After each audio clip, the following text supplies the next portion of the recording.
Okay, we're going to start with questions about the game, and then we'll move on to an embargo section ahead of Fulham on Tuesday nights. The embargo will be 12 o'clock on Monday. James.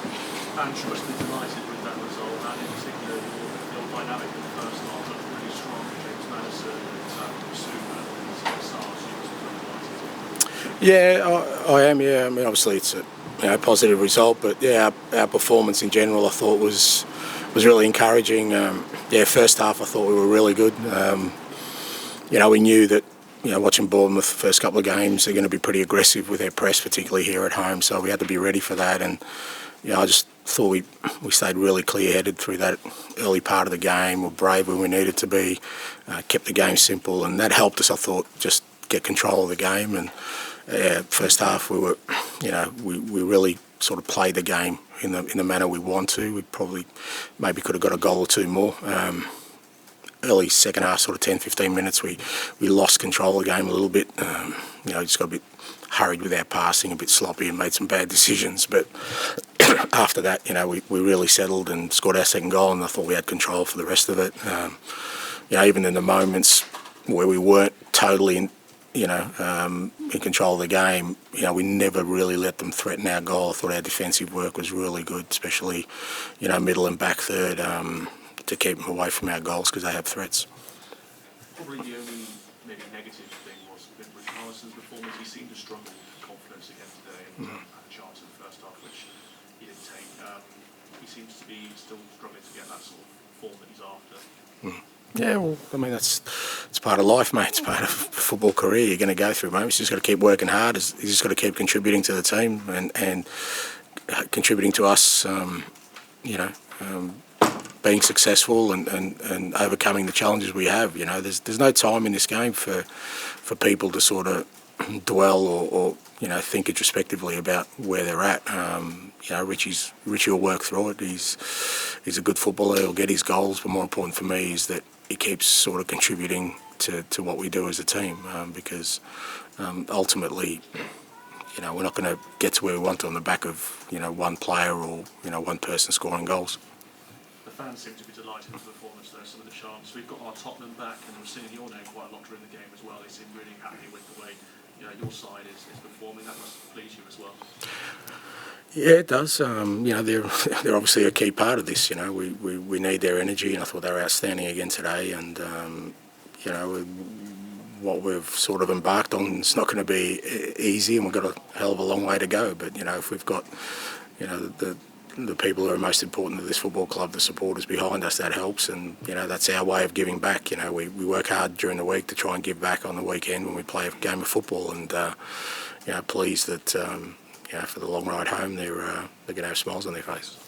You mentioned it sort of near the start as well, but the subs seemed to make a big difference in the second half. Started a bit slow, but then they really sort of gave you extra energy as well. Yeah, I thought it was kind of that time of the game where I just felt we just needed some steady hands, and to be fair, Pierre and Ivan are two of our most experienced players, and I thought they did really well when they came on. They just steadied things, and we got confidence from that, and that gave us sort of the platform then to go get our second goal. And I thought we controlled the game really well after that. There's a couple of moments maybe where it got away from us, but even then I can't remember sort of Vic having to make a significant save. So I thought both of them, and Skippy and Gio and Benny when he came on, it's going to be important for us. Guys coming on, we saw it last week against Man United that, when we need it, they provide what we need for the team. And looking ahead, you do have Fulham next. Games coming very quickly now. Will you make wholesale changes looking ahead to that one? Yeah, we'll make some changes. We've got some guys who, they're really keen to play. Been working hard at training, and look, the way we play takes a lot out of us. So, it's a short turnaround, and also another game, the following week. So, we'll make some changes, but making changes because we want to win the game. That's why I'm going to make the changes, not because we want to give guys a game. It's like I said, hopefully by making the changes we do, we maintain the intensity and tempo and quality of our game. And in summer where midfielders are going for 100 million, do you think James Maddison at 40 to 45 million could be the bargain in summer? $45 million bargain, pound bargain. I don't know what world you live in, mate, but Well, it's all I know what you mean. Relatively so, yeah. I know. Look, there wasn't anyone happier than me when we got him. You know, I was delighted. And to be fair, I've even sort of, you know, I wouldn't say surprised, but I'm overjoyed at the footballer I've got. You know, and you know, just the way he's embraced the whole club. You know, where he's at in his life, he really wants to be the person who, you know, is that creative force for us, and you know, he's embraced every part of our sort of football model. You know, he works hard, you know, wins the ball back for us as he presses. It's not like he's out there and just coming to life when we've got the ball. But you know, he's had a disrupted week. He only had one session with us, but you know, for him to put on a performance like that is a credit to him. And I think there's more to come. You know, I think. You know, once we get more understanding, he gets more understanding about, you know, with his teammates, particularly the forward players, and they get a better understanding from him. I think, you know, he's going to keep improving, and, you know, I'm delighted we've got him. Yeah, if we got him in the bargain bin, mate, whatever you want to call it, that's great for us. It seems like you're the perfect fit, as in he's the kind of player that you like, but you seem the kind of manager that can get the best out of him as well. Yeah, I mean, I think the way we play, more than sort of maybe me personally, I think the way we play definitely suits him, because it, you know, requires us, you know, we want to have the ball, we want to play in the opposition half. It gives guys like him the opportunity to receive ball in areas where, you know, they can do the things that they love to do, you know, and rather than sort of, you know, us limiting the amount of times he gets on the ball, we're trying to get him and the other creative players as much of the ball as possible for them to do the stuff that they love to do. So, you know, I think the way we play certainly suits him. Yeah.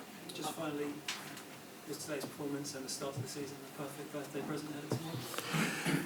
Yeah, no, I'm 58. I mentioned we always put you know, birthday sort of celebrations on hold, depending on the result. So I'm sure my wife's scrambling to arrange something there for tomorrow. But yeah, it'll be nice. Obviously, short turnaround to Fulham, so I've still got to go into work tomorrow. But be nice to spend some time with the family, and yeah, another sort of click closer to that 60 mark, mate. So yeah, good. With James, how important is it to get the balance right? Obviously, you have certain structures and what have you, but giving him the freedom to go where he wants, because it looked like he was taking up such a range of positions. Well, they've all got freedom, you know. There's no, you know, we're very structured, but hopefully it doesn't look that way, because, you know, we've got guys. I mean, we had Pedro Porro centre forward at one stage a couple of times today. So, you know, that's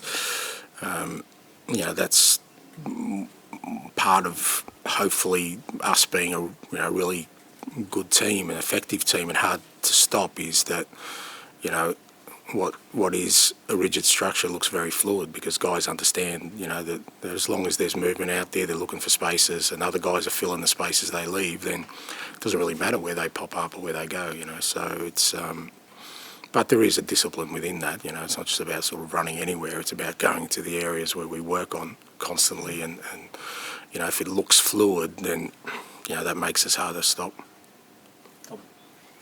Was there an injury to Destiny? Do you know anything about that? I think he just kicked the ground, from what I understand, and he didn't want to come off, but, you know, at that stage, you know, the kind of rules are at the moment, they go off for 30 seconds, and I just thought, you know, it's better putting Benny on and just keeping us up, you know, keeping the tempo up in the game for us, and but just speaking to him now, he's fine. Okay, so it's just precautionary.